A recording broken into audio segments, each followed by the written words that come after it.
Listen, thank you very much for your time this morning. My name is Derek Henry, and I'm a tax partner within the BDO tax group. And within that group, I head up the R&D tax services. Today, I'm going to talk to you about a number of issues around funding. I'm going to maybe introduce the life cycle funding model that you'll be familiar with, maybe, and just maybe try and overlay some of that. I'm going to talk about various sources of funding and try and put a bit of context on them rather than give too much depth on them. So you're having trouble hearing me, are you? Can we do that with the sound volume, or is that better? Is that better? Okay, fair enough. So the various sources of funding I'm going to cover I'm going to try and categorize them into logical ways of giving them in bite size, and then from there I'm going to maybe give you some tips in terms of getting investor ready, so that when you are looking for the funding, that you've got some of the experience that we've got from our clients, both on the side of the investor and also the side of the investee.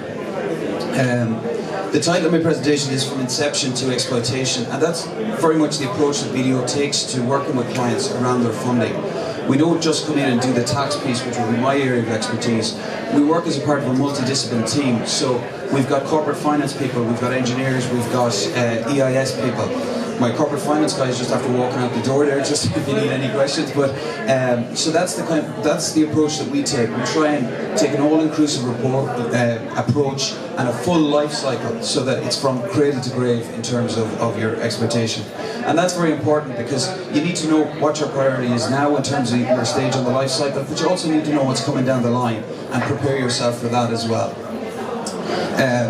Our approach seems to be working. We recently, Investec dropped or presented the Irish top tech advisors, and we were number 5 in that. And it's interesting that we're the only accountancy firm in the top 8. The rest were legal firms. So our approach seems to be working. Okay, this is This is the capital life cycle, which you'll all be familiar with. I've got a pointer on this.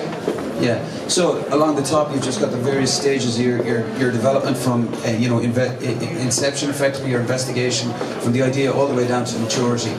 And we all know that this area here, the in or around your first revenue, pre-revenue point, known as the Valley of Death, is where most good ideas that have a market but don't have the funding falls foul. And indeed, there's a speaker later, the last speaker in this session, Robert Dunn, is going to talk primarily around his experiences in that area and what has helped him. So that's a very important stage. But we would say, all along the life cycle, your funding is important. Funding is key. When you look at the reliefs that are available, it looks like that. It's quite a clouded space. So what I'm going to try and do today is I'm going to try and put some context on this for you, so that when you're going today and you know what stage your company's at, you know which ones to prioritise and which ones to look at and which ones will be of most focus for yourselves.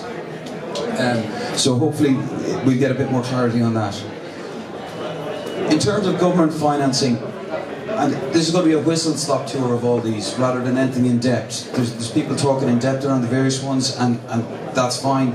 And I'd encourage you to go to them, but this is more about putting on the context. So I've that truncated life cycle along the top, and really this is what we see our clients benefiting from at those various stages. So when you're at the early stage of inception, you're looking at your microfinance and your Science Foundation Ireland, and your local enterprise offices are primary sources of government financing. When you get later, you'll be looking at the National Pension Reserve, some of the growth funds under that, which we'll talk about a little bit later. I will focus a little bit on Enterprise Ireland, and the reason I'll do that is that the majority of our clients find Enterprise Ireland the most expansive in terms of across that life cycle. They've got startup technical feasibility studies, grants, all the way through to kind of more of the growth side of things. So they really span across that life cycle. So if I just look at specifically the R&D funding supports, there is other supports in terms of collaborative efforts, all that sort of good stuff that Enterprise Ireland does. However, if we just look at the R&D funding, there's a couple of key headings. There's a technical feasibility grant, and again, this is at the earlier stage of a project or a life cycle for a company, where you're getting up to 35 grand matching grant for a feasibility study to say, right, is this product or service that I'm hoping will be internationally traded, a technically feasible project, and that grant is available. The two R&D funds are kind of split into two sizes. There's the small projects, which are for funding up to 150,000. There's also the standard project, which is for up to 650,000. Again, this is a matching funding, and it depends on the size of your company. If you're a small company, you can get up to 45% under both schemes. Medium companies can get up to 35%, and large companies can get up to 25%. There is a bonus available if you collaborate with another industry partner. You can get up to a 15% bonus on top of that, up to a maximum of 50%. So they've been essential for clients of ours, you know, who are raising funds, and it allows you to get investors in and say, look, we're getting matching funding here with the eye. The other potential is the Innovative High Potential Startup Unit. Again, this is a fund for companies that within 3 years are going to have $1 million in sales or 10 employees. And that's an equity investment, so you will be given away a percentage of shares, but on various rates. The final one, there was a good speaker just before the break in relation to Horizon 2020, so I won't dwell too much on that, but Enterprise Ireland can support you through that process as well. So that's briefly it on the government financing. The other, which I suppose is government as well, but rather than funding, the tax support's available. So again, just trying to put these in the various life cycles and the stages of your development. What I'll do maybe is I'll take all these reliefs and I'll put them back on our capital life cycle plan. So really, at the start of your projects, what you're looking at is your SURE relief, and that's a startup relief for entrepreneurs. It's the old seed capital relief, if any of you are familiar with that. It's aimed at individuals who are coming out of employment and are going investing in their new startup. So what it does is, it gives you a relief for what you invest in your company. You get a tax deduction in the previous 6 years of your investment. So for the prior 6 years, you can get a refund of your PAYE paid in that 6-year period. There's a couple of restrictions around it in terms of you have to mainly PAYE and you know, you have to hold the shares for 3 years, a couple of things like that. But in general, it's a good relief. So you invest your 100 grand into the company and you can get a tax relief of 40% on that. The R&D tax credit, this really does span that stage of your life cycle. Yes, you'll be doing R&D at the start of a project if your project is very technical in nature. However, you know, as you get towards the later stages, you'd also be doing second generation, iterations and various other pieces, and solving problems that maybe your first prototype or your beta version of it didn't achieve. So the R&D can really move through the whole life cycle in the way outlined there. The R&D tax credit, it's a hugely valuable credit. It's a 25% tax credit for your spend on the R&D. Now that's on top of the 12.5% corporation tax deduction you'll get for the revenue expense anyway. So that means that it's actually a tax rebate of 37.5%. So it's very valuable. It's been very important to a lot of companies over the last couple of years, particularly as funding has dried up in terms of the investment market and banking. And you know, it's money for old rope if you're carrying out the activity. There's unusually, as a tax incentive, there is a science test that needs to be met. So you need to be making an advancement in the area of science and technology. You need to be seeking to resolve an uncertainty, and you need to be doing that in a systematic manner. So it's very important that you get the right advice in relation to that you get a team that has engineering staff to support your engineering staff in assessing those, whether the activities qualifying, because that's the key driver to any R&D claim.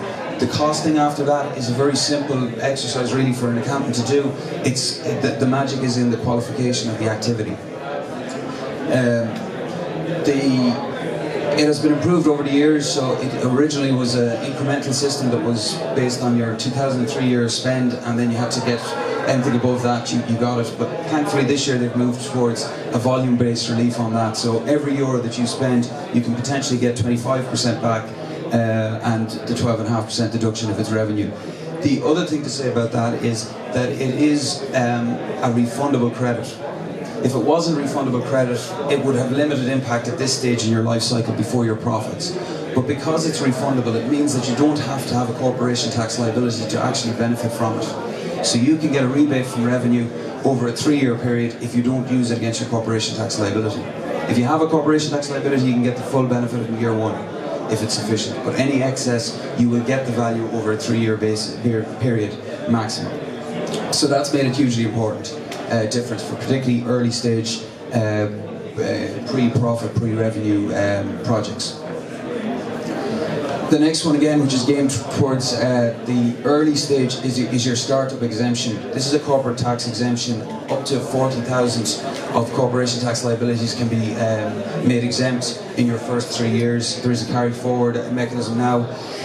Unfortunately, a couple of years ago, I suppose you can see they're trying to incentivise employment, but unfortunately you have to have a number of employees paying PRSI or paying PRSI on behalf of them.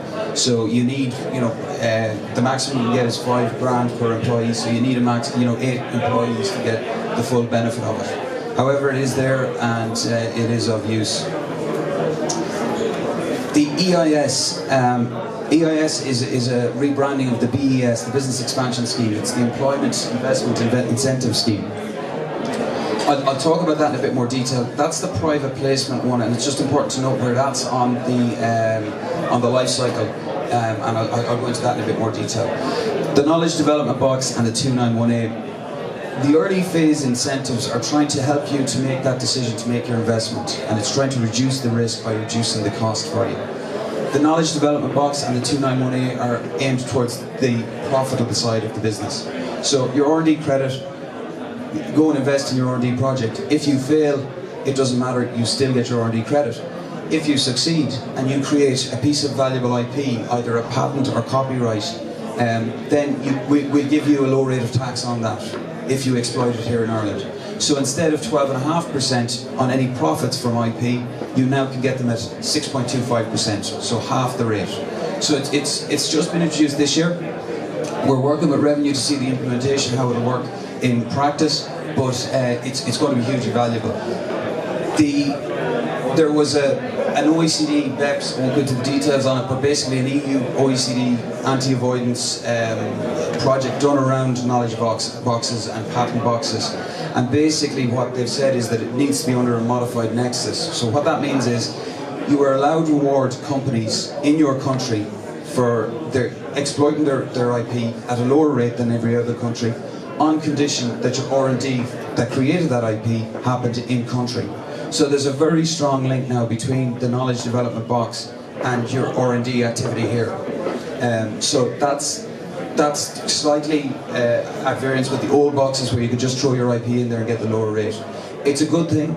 It means that more companies are going to be looking at putting their IP here and their R&D activities first, and then their IP. And then for Indigenous Irish companies that are doing their R&D here, it's a very valuable bolt-on. The 291A side of things, well, that's a capital allowance for purchased or developed intellectual property. So basically, it's a tax write-off, tax depreciation on any asset that you have on the balance sheet that meets certain technical criteria. It's a write-off over the period of time that your accountants are writing it off to the P&L, or a 15-year period. So you have options on that. Typically, the accountants will be writing it off in a shorter period than that. So you go with that. The EIS funds, I'll talk about that in a little bit more detail. It's a different variation of the EIS private placement. And then finally, when you come to a sale or an exit, what we're looking at then is you're looking at your capital gains tax. So you're the founder of your company, you've gone through this successful process of bringing through R&D projects, getting all these reliefs, and then you say, right, I'm going to sell in the company. CGT rates are 33% in Ireland, which are quite penal. Entrepreneurial relief was introduced last year. That relief brings that 33% down to 20% on a lifetime limit of 1 million worth of disposals for founders in the companies. It's good, it's better than nothing. The UK version of this gives you a 10% rate on up to 10 million in a lifetime. So you've got half the rate and 10 times the amount that you can sell your company for. So it would be nice if it was more competitive internationally, and hopefully we'll get there in time. Retirement relief, that's basically a standard CGT mitigation tool for anyone that's over 55 and that's either selling or leaving their business to the next generation. I want to take just a few minutes and focus on the EIS side of things. EIS has been hugely successful over the years. As I said, it used to be BES, which was the Business Expansion Scheme. And over the years, Business Expansion Scheme has had numerous Irish companies, you know, get off the ground and move their businesses on. The benefit to companies of the EIS scheme is that it allows companies to raise up to 5 million in any 12-month period and up to 15 million per company in their lifetime. Now, there are new EU rules, the general block exemption rules that have make that a little bit. There's a but a little bit in that, but I won't go into detail on that. So that's just to be mindful of that. The investment term is 4 years. It's an equity investment, so there's two benefits of being an equity investment. One, you've got the money for 4 years and there's no demands for repayment until 4 years. The other is it reduces the gearing of the company. So that allows you to go to other funders such as banks or the other private investments and say, look, this is what the gearing is, this is what the balance sheet looks like. So it's very good. It may trigger additional funding in that regard. The benefit to your investors then on that side is really it's twofold. You have encouraged your investors to invest. You get your EIS certificate, and then you say to your investors, now, for every penny you invest in me, straight away you will get 40% back. That's before I give you any return. So it de-risks the investment for the investor because automatically it has reduced the cost of it. So you get a 40% income tax relief for the investors.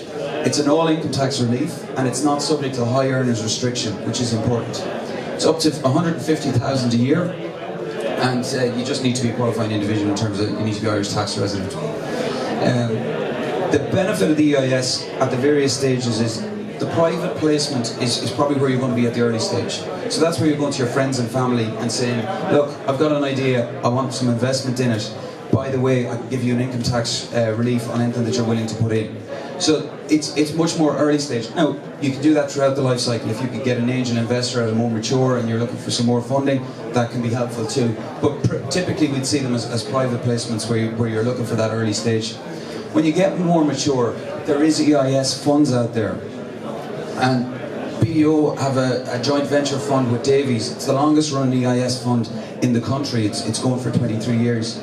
And there's just some statistics about it. But really the benefit of the fund is that you don't have to go and look for investors now. The investors are sitting there waiting for you. The benefit for the investors is they get the same tax relief, but they now are in a diversified portfolio of a fund so that their return is more likely to come back to them. They're not just on a one-horse bet. So the BDO investment fund, the Davy BDO investment fund is looking for investments in the range of 250,000 to 1.8 million. The current fund is 12.3 million and that's available for investment now. So if anyone wants further details on that or who to contact in terms of getting vetted, then please give us a shout. There is a due diligence process that goes in place, and you need to have an established company. So this is why it's for later in your life cycle. So you need 3 years profitable growth. You need there's some gearing requirements, stuff like that. But the key thing is once you get into the fund, it gives you a lot of credibility because you've had that vetting process, and then other investors are likely to go in as well in terms of bank, EI, and private investors because you've got that validation of your operation. So that's the government funding, both from just the government funding and the tax perspective. The private fund sources, you'll be familiar with a lot of these. There's a myriad of them. You can see them from any aspect of private investment and all the venture capitals that are out there. What I'd like to focus on is more the growth funds, the equity capital and the growth funds, because I mentioned earlier that the National Pension Reserve also gets involved in a later stage. Well, they have a couple of funds, and then there's a couple of EI funds that are designed towards the more growth-orientated companies that are later stage. So there's 1 billion of new money available. Under the National Pension Reserve Fund, there's two funds currently going, the SME Equity Fund and the SME Credit Fund. And they're managed by, you know, Blue Bay and Cardinal Capital, and that's the investment size they're looking for, up, you know, between 5 and 50 million. So, you know, it's later stage companies that are really looking to grow and expand their businesses. Enterprise Ireland also supports a development capital fund of 200 million.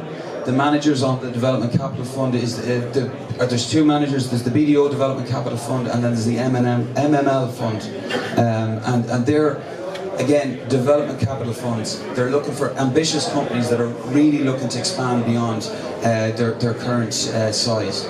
Just to talk about the BDO Development Capital Fund, because obviously it's close to our heart. It's a 75 million fund. It's for targeted investment that are looking at high growth potential, ambitious companies that are really looking to take on a global market. They have to have turnover between 10 and 50 million, and the investment levels are between 2 and 10 million. We recognised that there was a gap, and indeed Enterprise Ireland and the various bodies recognised that there was a gap in funding for the post 1 million, 2 million funds. That range there was the difficult piece for companies to raise money in once they had got some success. So this is really what this is trying to fill, that gap. The investment drawdown period is over 3 years, and then the investment can be 5 to 6 year investment. It typically is an equity investment, but there is flexibility around that. There's hybrid models, and there's debt that can be used as well. So it is quite flexible. It's very commercial orientated. It's very much what you need as a business to grow. Then they'll try and accommodate that. The funds for the 75 million have come from a number of sources, and I specifically say that it's funding and advice. Enterprise Ireland put in a tranche of the funding. The balance has come from private, so it's Bank of Ireland, and then these three large Irish indigenous companies that have got on board with this and saw the value for the country and have put in the funds. The benefit is that, yes, the funds are coming from there, but they've now got a vested interest in your company. So these companies are now very amenable to helping you in any way they can, be that opening their network contact books, giving you advice or professional advice and references, stuff like that. So it is very important. The other thing about the BDO Development Capital Fund is that we've created a top-class panel of advisory, investment advisory committees. And they're from a range of areas in Irish life. So we've got the likes of Dr. Jim Mountjoy, Dennis Brosnan, Helen Ryan, Alan Crosby, and there's someone that I'm forgetting, hopefully he's not in the room, but Noel Kelly. So from a myriad of industries as well. There's engineering, food science, life science, family business. So we've got the spectrum of Irish business in that advisory panel, and they again will be there to help and assist you once you get into this process. So if we go back to this life cycle chart that we looked at earlier, and apologies that it's a little bit small there, but what I've tried to do is I've tried to take that clouded slide and really refine it down to the government incentives and the private incentives, and the government incentives divided between the funding and then the tax reliefs. And hopefully that'll give you a bit of clarity in terms of the point in your life cycle that you should be looking at that. So that's the funding side of it. The other thing that I'd like to do now is talk to you just in relation to give you some tips in terms of some of the experiences that our clients would have. As I say, we help clients raise funds. We help clients assess whether they should invest in a particular company. So we see both sides of this, of the investor, getting investor ready, and we see the do's and don'ts of what investors are looking for. I'm going to maybe do this as a kind of a case study. So I'm going to take a case study that you may have heard about in terms of an investment pitch, and then do the BDO critique of it and see if it would pass muster from our perspective. I'm not sure if you recognise, the guy on the left you probably recognise as Mark Zuckerberg. The guy on the right is Kanye West. If you've poor taste in music, you might recognise him. He recently made a pitch to Kanye West on Twitter. Kanye West made a twist to Mark Zuckerberg on Twitter. I think he thinks he's God on his side, but we'd like something a little bit more tangible with a track record. So that may mean you need to buy in your management team. It may mean that your management team needs training, and again, there's plenty of supports. Enterprise Ireland, for example, do leadership programs that are very good. So make sure your management are ready to step up to that higher growth and managing the extra funds. The current financial and funding. You need to have a track record in terms of managing finance. So however small the finances that you've had to be able to manage them and show that you can develop them on.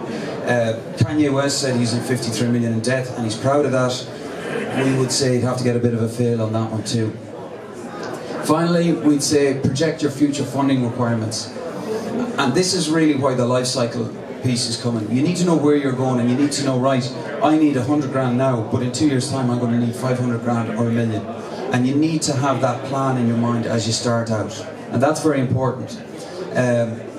Kanye West wants $1 billion. We don't know for how long. Could be 1 year, 2 year, could be 2 weeks. You wouldn't know. But we would say have that clearly mapped out, and then make sure you match your funder to that. Because some funders are only going to be in for a 12-month period or a 5-year period. And you need to make sure that's married together. In seriousness, I suppose what I'd say is it's all about preparation. Apologies. You need to be prepared, seek help if required, invest the time, ensure you've researched it. It is a Dragon's Den pitch, no matter who you're talking to, and they will pick holes in it if they're worth their salt as an investor. And use it as a process to learn about your own business as well. Answer those questions and do the runs that'll do that. Again, be realistic how much funding do you really need, and also be realistic along your timeline in terms of when you will need that funding. And I suppose finally I would say that as I said, you need to match that funder and make sure that it works, the chemistry is right between you and the funder. If there's a number of options on the table, you need to clearly assess your funder, because that needs to work as well. If there's only one option, it might just be for you at the time, and maybe you take a step back and look at it again. So that's the end of my presentation. There's a lot of width in that, but not much depth, I suppose, in regards to the supports. We are over there at stand 54, and as I said, I've got a colleague from corporate finance, I've got some engineering staff there as well from the R&D tax credit side, so please come and visit us and we can explore any more detail on it, and we have some information as well. So thank you for your time, and I'll take any questions now.